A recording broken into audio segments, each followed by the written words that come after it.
Greetings, Professor. My name is Deven Jain, and this is Experiment 1 of BioLab, the scientific method. The question that I'll be taking up today is, what will happen if a container filled with a fluid is rotated in a vertical plane? The hypotheses for this experiment are alternate hypothesis. When a container is rotated in a vertical plane, the fluid will fall down if the cross-sectional area of the opening of the container is increased, or the volume of the water inside the container is increased. The null hypothesis for this experiment is that the fluid inside the container will not fall down irrespective of the volume of the fluid contained in the container or the cross-sectional area of the opening of the container. Materials required: plastic bucket, disposable glass, wooden stick, thread, and water. The test variables for this experiment are independent variables: the cross-sectional area of the container used, amount of water inside the container.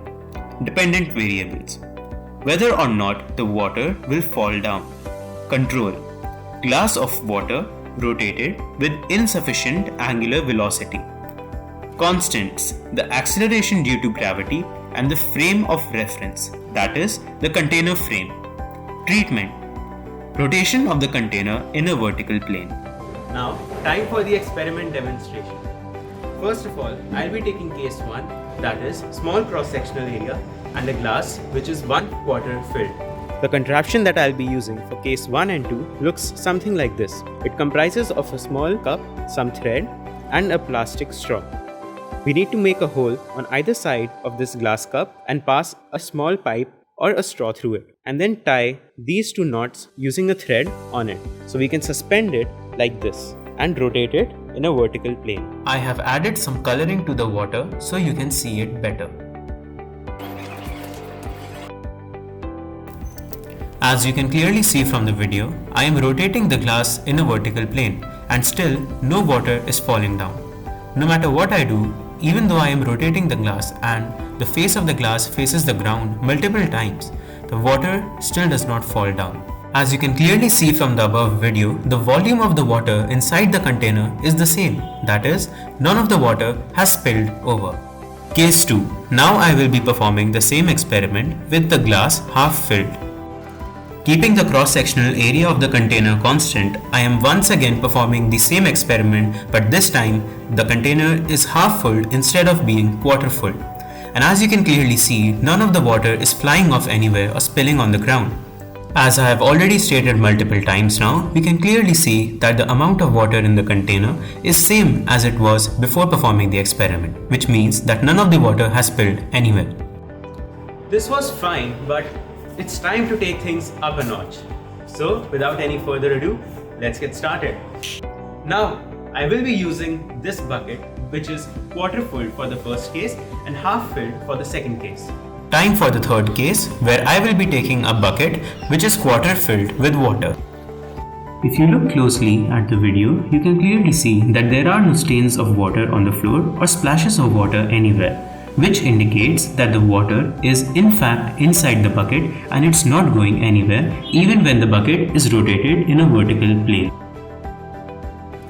Time for case 4, where I will be rotating a half-filled bucket in a vertical plane.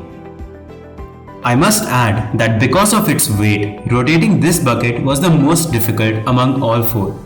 But the observation was the same as the others, that the water does not spill on the floor but stays in the bucket. For the control of this experiment, I will be using a glass which is rotated with an insufficient angular velocity. As you can see, the water spills everywhere. Or, if I try to stop this water glass halfway, then let's see what happens. The water spills everywhere. Observations. From the experiment demonstration, we can clearly see that no matter what the configuration of the container is, the water just never falls down. Whether the container is half filled or quarter filled, or whether a small glass or a huge bucket is used. Hence, from the above table and the video, we can clearly see that the alternate hypothesis is rejected and the null hypothesis is accepted. Conclusion. The water in any of the cases will not fall down no matter what the cross-sectional area or the amount of water in the container is, provided the container is given sufficient angular velocity. This is because, as observed from the reference frame of the bucket, due to its rotation, a centrifugal force acts on the system in the upward direction, which balances out its weight, which is in the downward direction. Hence, the water does not fall on the ground or on the person who is rotating the container. Thank you.